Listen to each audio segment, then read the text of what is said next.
Hello, and welcome to People of the Pod, brought to you by American Jewish Committee. Each week, we take you beyond the headlines to help you understand what they all mean for America, Israel, and the Jewish people. I'm your host, Manya Brashear-Pashman.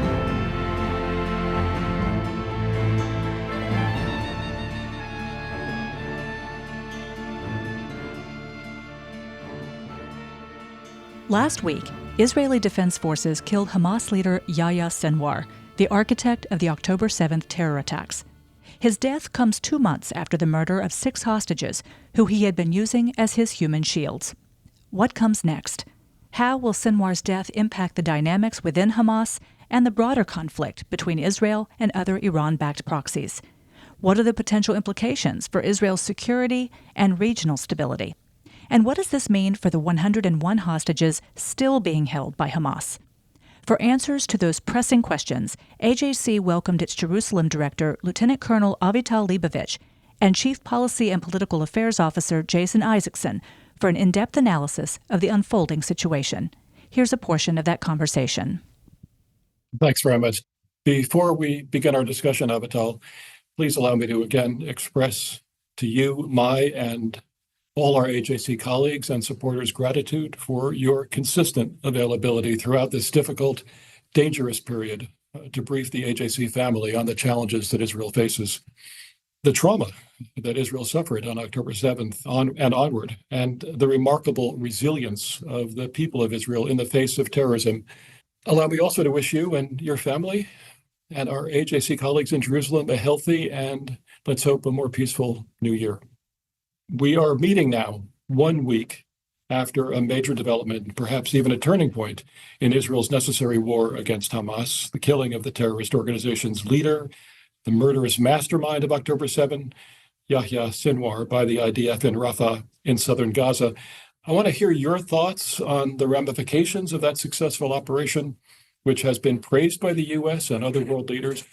But first, let me ask you 2 questions. First, how was the IDF able to finally track down this most wanted war criminal? And second, how did Sinwar's elimination figure in Israel's set of priority objectives for the self-defensive campaign that it has been conducting in Gaza?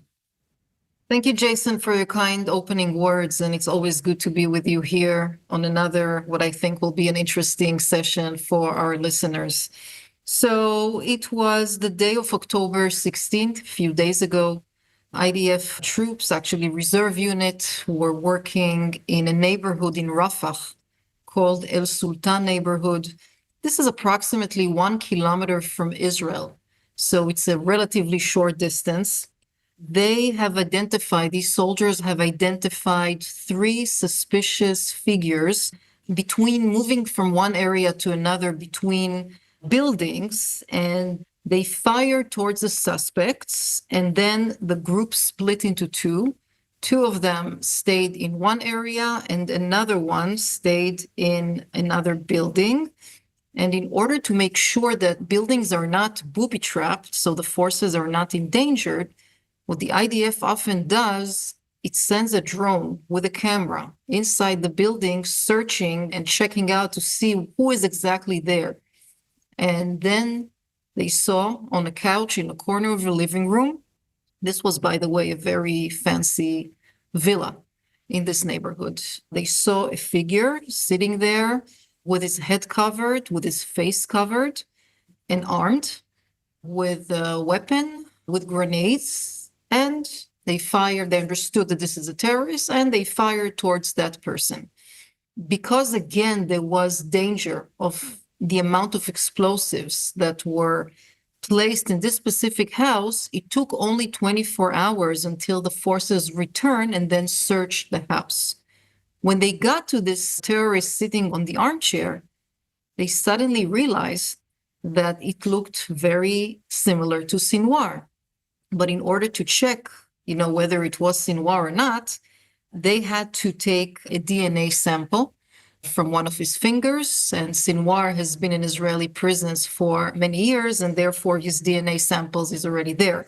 So it took a few more hours, and then it was identified finally as Yahya Sinwar, and of course it was a big press briefing announcement by the prime minister, by the army, and so on.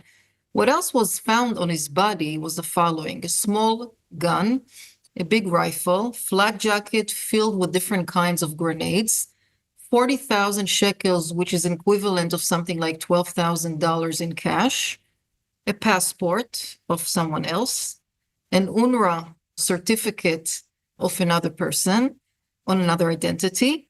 And that's more or less what was found. The two others that split from him and went to another house were actually his bodyguards.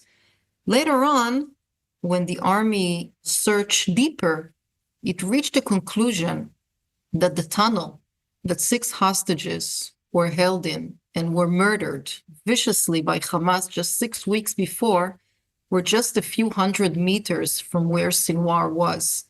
And they also found out that actually they served as human shields for Sinwar until he escaped. So basically, he was running from one place to another until he was found that day, 16th of October, in that building. How high on the list of Israel's military objectives in Gaza was the elimination of Sinwar? So yeah, you can imagine that since he's the number one terrorist of Hamas and he is the mind behind October 7th, obviously he was ranked very high on the list of most wanted. I can say that his brother Muhammad is still on that list, and Israel has announced already that it will hunt Muhammad as well. And I think that there was a ray of light on October 17th. It was exactly when it was announced officially that Sinwar was eliminated. I think every Israeli home was, as much as we could under the circumstances, expressed joy that Sinwar was gone. You can imagine supporters of Israel around the world, in our country, but all over, I think, share that sentiment as well. But let's talk about the ramifications now of Sinwar's death for Hamas and also for the Islamic Republic of Iran, which has provided money, weapons, training, guidance to Hamas. I have a few related questions. First, Hamas has already put forward the claim that its fight continues, that it isn't relinquishing its hold on Gaza. Can Hamas still legitimately make that claim that it is in control in Gaza? So I think that if we're looking at the comments from all over the world regarding primarily the terror groups in Iran, we see a lot of support for the way of Hamas. Sinwar was actually painted as a shaheed, as a martyr, as someone who fought until the very last minute, who acted in a very brave way. In other words, it's some kind of glorification for Sinwar, but also for Hamas in another way. I have to say that even the PLO, the executive committee of the PLO, actually offered condolences for the death of Sinwar, which was also quite disturbing, I have to say. And Abu Mazen's party, the Fatah, one of the members of the Fatah, the guy by the name of Abbas Zaki, said that Sinwar has chosen, and I'm quoting, an exit worthy of his heroism and the heroism of his people. So that's the mood in the Palestinian street, and that's the mood among the other Arab terror groups, Muslim terror groups, extremists in Iran, in Hezbollah, and other places. So the question is, what are now Israel's immediate goals in Gaza following Sinwar's death? So Israel has been concentrating in one main area, and this is an area very close to the envelope of Gaza. It's what we call northern part of Gaza, primarily an area called Jabalia. Jabalia is a place that, according to the Israeli intelligence, unfortunately, there has been a big crowding of Hamas terrorists who are taking shelters in schools or in local civilian facilities where civilians are. So Israel has been trying to encourage the population to go out of this part of Gaza, northern Gaza. It has been doing so by leaflets, by phone calls, by messages on their phones, and so on. The challenge was with this situation that Hamas prohibited the population of leaving. But when Sinwar died, this has changed. And we saw two interesting things in the Palestinian street in Gaza. Number one, people have started to move from the northern part of Gaza. Actually, 20,000 people already relocated from that area. We saw 150 Hamas terrorists turn themselves in. But we also saw, Jason, another thing which we have not seen in a long time. And these are multitudes of Gazans which are not being afraid to speak to the camera with their faces totally uncovered, exposed, and cursing Hamas and cursing Sinwar and wanting a better future for themselves. So this phenomenon is actually growing more and more. So while Israel is working in Jabalia, there's still part of the army which is working in Rafah, in the Rafah area. Tel Sultan is one of the neighborhoods, as we mentioned before. So it's still very tactical. There are still a lot of rockets that are flowing in from Gaza. We're not at the end at this point of time. And if you like, we can dig into the numbers of the achievements that Israel has in Gaza. But stay on this for a second. This is fascinating. I mean, it sounds like what you're saying is that the kind of the culture of fear that Hamas has used to basically make it impossible for Palestinians to think of an alternative form of governance or an alternative relationship with Israel. That culture is at least been damaged by the death of Sinwar, not eliminated probably, but certainly weakened, which does give you some hope that there can be a day after in which there's a very different governing structure, a very different mentality that exists in Gaza. About the whole part, I'm not so sure. I have to say, I want to be very hopeful, but we're not there yet. And I'll tell you why. Long term. Long term for sure. I'll tell you, but I want to be more concise in my answer because, one of the things I'm sure people are asking themselves is Sinwar replaceable? So I want to share with you 6 figures that are the potential list for replacing Sinwar. Number 1 is Khaled Mashal, is a well-known personality. He's currently the head of what we call the external Hamas leadership. As you know, Hamas has 2 other countries which they're based in, Qatar and Turkey. He served also as the predecessor of Sinwar, and he lives in Qatar. That's number 1. Number 2, Musa Abu Marzouk. It's another known figure. He was in Sinwar's position a long time ago. He lives in Qatar as well.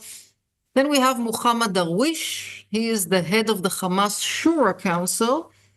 He's considered actually a shadow figure and does not appear in public too much, but he deals with Hamas policy. And he lives in Qatar. He's known for his connections with the Iranians. The next person is Khalil Al-Khaya.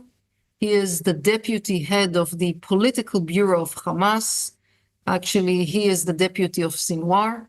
I would say he's more a gray kind of figure. He lives in Qatar. He also has some involvement on ceasefire and negotiation talks and release of the hostages.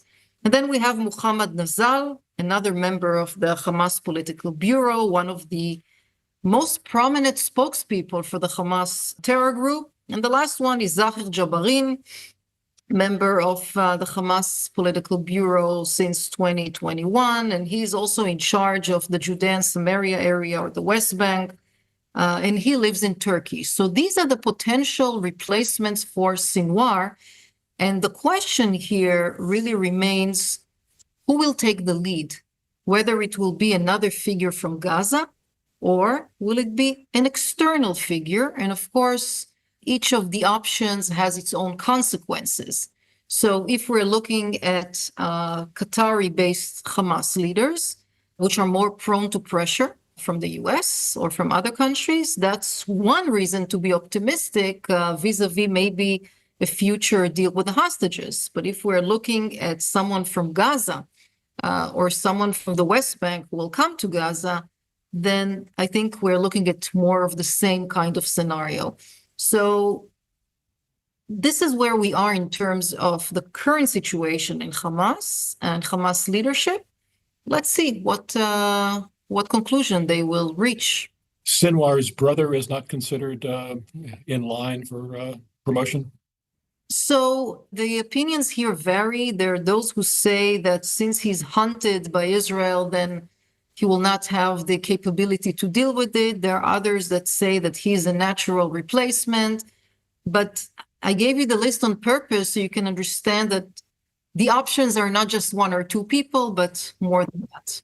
So let's talk about what the implications of Sinwar's death are for the fate of the hostages. It's been over a year. There are 101 still held, many of them no longer alive. We understand a desperate situation in brutal captivity held by Hamas. What AJC was hearing before the death of Sinwar, when we were having meetings on the sidelines of the UN General Assembly with people who had intimate knowledge of the negotiating process with Hamas, was that there had been no response for a month from Sinwar on the possibility of a hostage release ceasefire deal. Does the death of Sinwar make it harder, make it easier to be able to resume negotiations? What is your sense? So yeah, that's the big question. The big question is now who is in control? Because with Sinwar gone, obviously, Hamas in Qatar will have the capability to influence more. He was the main barrier to any deal that was proposed. That's the reason that a few days ago, earlier this week, the head of Shabak, Secret Services, was rushed to Egypt with some kind of an offer.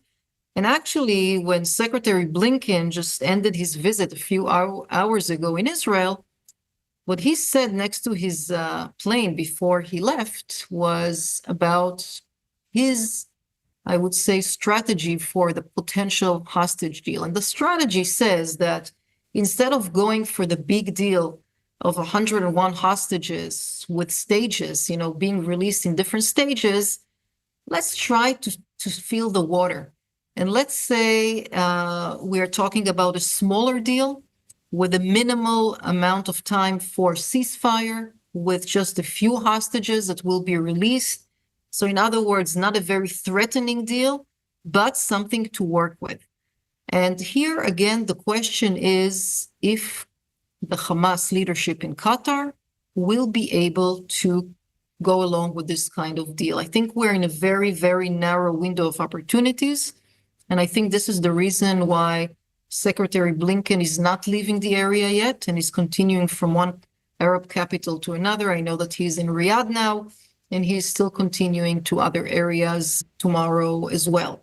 So that really remains the question, whether the leadership of Hamas in Qatar will have the capability to lead a deal, even a smaller deal. If that will come across, then we can open the window wider and we can shoot for a bigger deal. You're right, there are 101 hostages held in horrible conditions, terrible conditions. Some of the bodies, Jason, that were retrieved to Israel were weighed.